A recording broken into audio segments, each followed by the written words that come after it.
होता गया। देखिए वर्क को अगर आप जनरली देखें ना, वर्क का हिंदी देखें तो काम, कार्य है ना।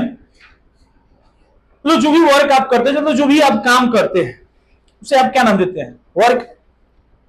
हिंदी में हम लोग पढ़ते हैं कि क्रिया किसे कहते हैं जिसके अंत में ना लगा हो, जैसे सर खेलना, पढ़ना, रोना, हंसना, सोना, इसी है ना। इस सब को आप क्या बोलते हैं? वर्क, काम है। इन सब को हम वर्क में रखते हैं, है ना।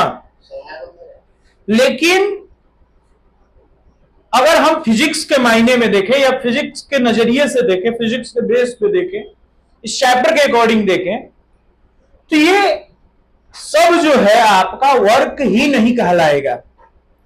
मीन्स कि all the thing that you can do is not work.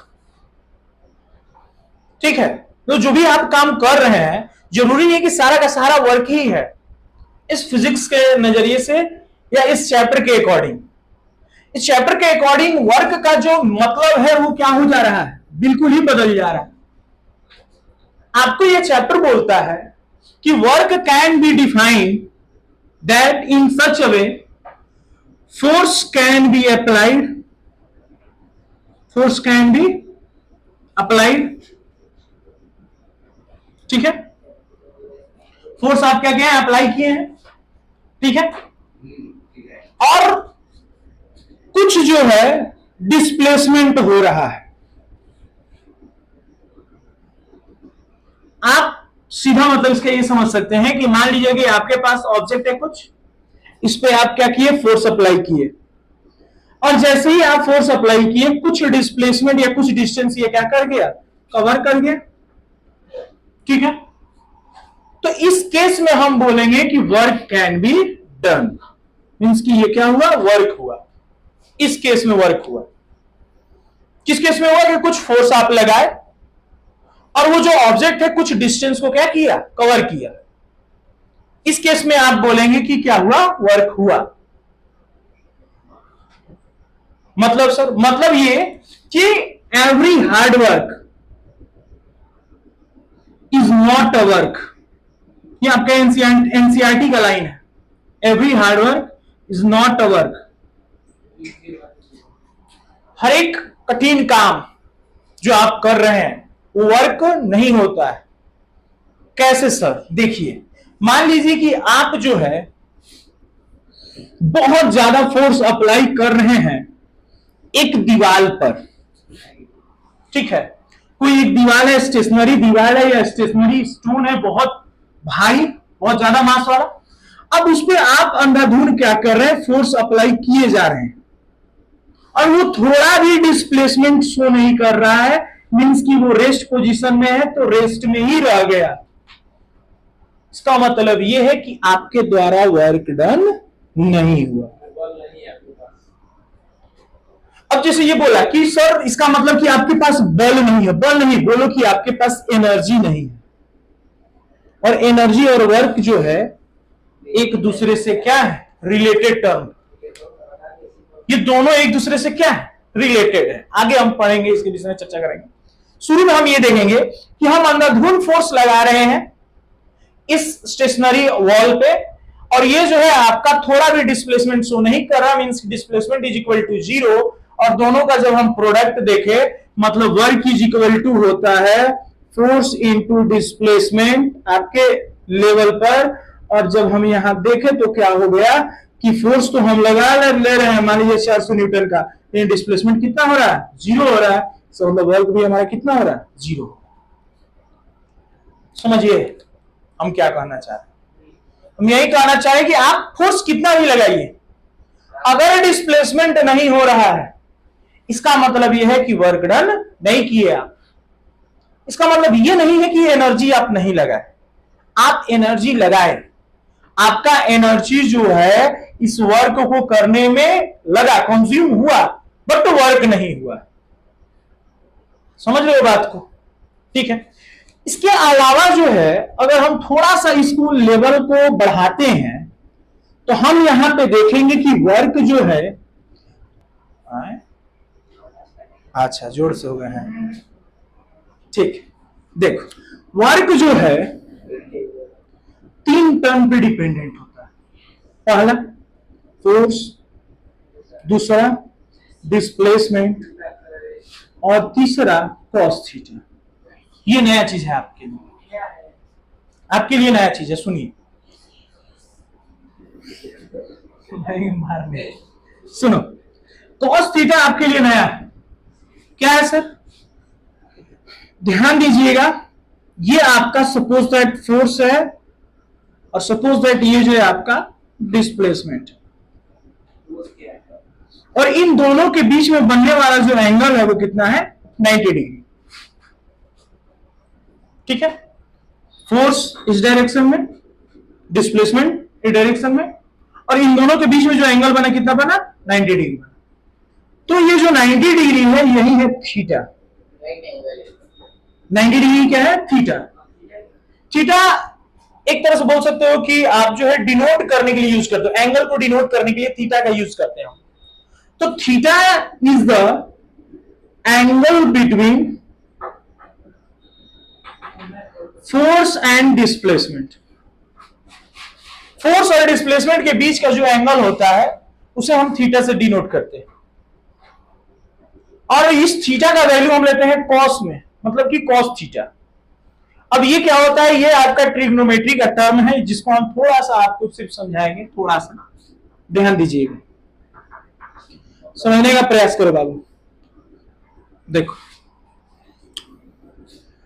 मान लीजिए कि हम यहां लिखे साइन कॉस, ये दोनों टर्म है तुम्हारे जो ट्रिगो में यूज होते हैं। ठीक है, थीटा का वैल्यू या थीटा का एंगल जो है मे भी 0 हो सकता है, 30 हो सकता है, 45, 60, 90 तक जा सकता है। इसके आगे भी जाता है 180 तक, 360 तक, हमें बहुत ज्यादा जानकारी नहीं है, 90 तक हम बता रहे हैं। ठीक है, साइन 0 का वैल्यू कितना होगा इसको निकालने का एक तरीका भी है, 1 2 3 4 5 है ना। हम यहां 0 से स्टार्ट करेंगे, 0 1 2 3 4। इस 4 को हम इसको क्या लेंगे? फ्रैक्शन में ले लेंगे। ठीक है, और इसको हम क्या कर देंगे? अंडर रूट कर देंगे। ध्यान दो, चलो बताओ 0/4 कितना हो जाएगा? 0 हो जाएगा।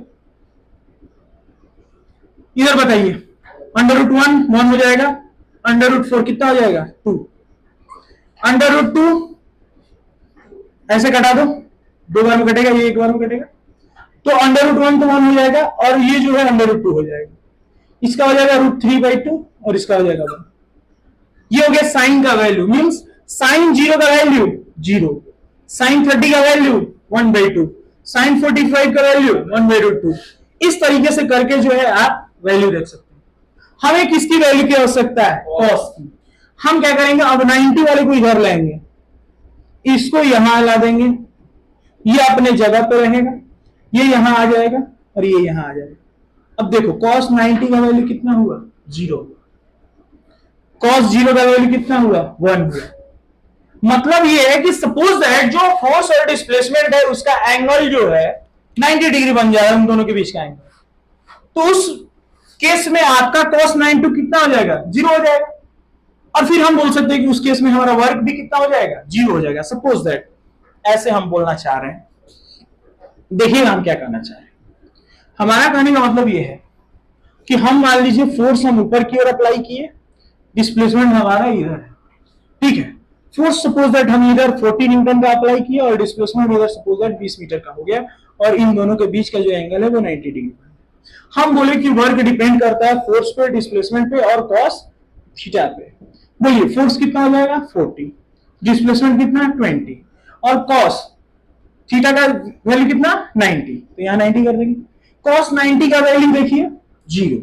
ओवरऑल आप बताइए कि सारा किए पर पानी फिर गया या नहीं फिर गया? बोलिए। इसका मतलब यह है कि वर्क तब भी नहीं हो रहा है जब आपके फोर्स और डिस्प्लेसमेंट का एंगल 90 डिग्री हो जा रहा है।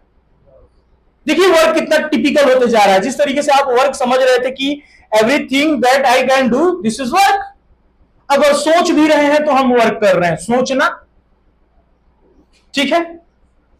लेकिन आप देखिए कि वर्क में, फिजिक्स में वर्क क्या कह दिया कि पहले तो फोर्स पे डिपेंड करेगा, अगर फोर्स नहीं लगा रहे हैं तो वर्क जीरो, अगर डिस्प्लेसमेंट नहीं हुआ तो भी वर्क जीरो, और जब एंगल जो है उस तरीके से आ गया जैसे 90 डिग्री आ गया, उस केस में भी आपका वर्क क्या हो गया, जीरो हो गया। अब इस तरीके से हम ये देख सकते हैं कि work can be zero, work zero हो सकता है, वर्क पॉजिटिव हो सकता है, वर्क निगेटिव भी हो सकता है। इन दोनों का केस भी हम देखेंगे कि किस केस में वर्क पॉजिटिव होगा और किस केस में वर्क निगेटिव होगा। एक बात बताइए कि जिस डायरेक्शन में हम फोर्स लगा रहे हैं उसी डायरेक्शन में डिस्प्लेसमेंट हो जाए, ध्यान देना, जिस डायरेक्शन में हम फोर्स लगाए उसी डायरेक्शन में डिस्प्लेसमेंट भी हो जाए। बोलो फोर्स और डिस्प्लेसमेंट के बीच का एंगल कितना, 0 डिग्री, दोनों एक दूसरे के पैरेलल है, मींस कि ये दोनों के बीच का एंगल कितना, 0 डिग्री। अब बोलिए सपोज दैट फोर्स हम लगाए थे फिर से यहां 40 न्यूटन का, 20 मीटर का जो है डिस्प्लेसमेंट हुआ था, तो F S cos theta, force 40 20, अब कॉस 0 हो जाएगा, यहां थीटा का वैल्यू 0 तो कॉस 0, कॉस 0 का वैल्यू देखिए 1, हम यहां क्या रखेंगे 40 इंटू 20 इंटू 1 800 जूल आया। हमारा पॉजिटिव आया या नहीं आया, पॉजिटिव वैल्यू आया। यही चीज निगेटिव भी हो सकता। अब देखिए निगेटिव कैसे होगा, इसको हम मिटाते हैं। जब आप हायर क्लासेस में जाएंगे या इसी को अगर जब आप देखेंगे अलग अलग जगहों पे तो आपको पता चलेगा कॉस के अलग अलग वैल्यूज के बारे में। सपोज दैट फोर्स हम इधर लगा रहे थे, डिस्प्लेसमेंट इधर हो रहा है, तो अब बोलिए फोर्स और डिस्प्लेसमेंट के बीच का एंगल कितना, 180 डिग्री। फोर्स और डिस्प्लेसमेंट के बीच का एंगल कितना, 180 degree. Force suppose that 40 Newton था हमारा, डिस्प्लेसमेंट हमारा फिर से 20 मीटर था, फिर से वर्क हम निकाले एफ एस कॉस थीटा से। बोलिए फोर्स 40 एस 20 और कॉस इस बार 180 हो गया, 180 डिग्री। इस 180 डिग्री का वैल्यू होता है -1। अब बोलिए -800 हुआ जूल। इसका मतलब ये है कि वर्क आपका निगेटिव भी हो सकता है। Overall work can be positive, negative and zero also, ठीक है। वर्क आपका स्केलर होता है, जबकि वर्क का जो दोनों टर्म देखें फोर्स और डिस्प्लेसमेंट ये दोनों वेक्टर है, but the product of two vectors scalar होता है, और इसलिए वर्क जो है आपका स्केलर क्वांटिटी हो जाएगा। वर्क का जो एस आई यूनिट हो जाएगा वो क्या हो जाएगा, जूल हो जाएगा। इस तरीके से तो आप बोल सकते हैं न्यूटन मीटर, लेकिन इसी न्यूटन मीटर को हम क्या बोलते हैं, जूल। और सबसे इंपॉर्टेंट क्वेश्चन जो हो जाता है आपको इस टर्म में वो ये भी हो जाता है कि डिफाइन 1 जूल वर्क डन। देखिए उसको आप कैसे डिफाइन करेंगे, या define the unit of work. ये क्वेश्चन जो बहुत ज्यादा आपसे पूछा जाता है आपके स्कूल में, तो define 1 joule of work done, बताइए कैसे आएगा। जब आप फोर्स 1 न्यूटन का लगाएं, 1 मीटर का डिस्प्लेसमेंट हो, और दोनों के बीच का जो एंगल बने वो कितना बने, 0 डिग्री बने, ठीक है। ओवरऑल अगर हम इस चीज को नेग्लेक्ट भी करते हैं तो आपके लेवल पे तो इतना ही काफी है कि if the force of 1 Newton is applied and the displacement occur 1 meter, then we can say work of 1 joule is done। तब आप बोलेंगे कि 1 जूल का वर्क डन क्या हो गया, तो यही था आपका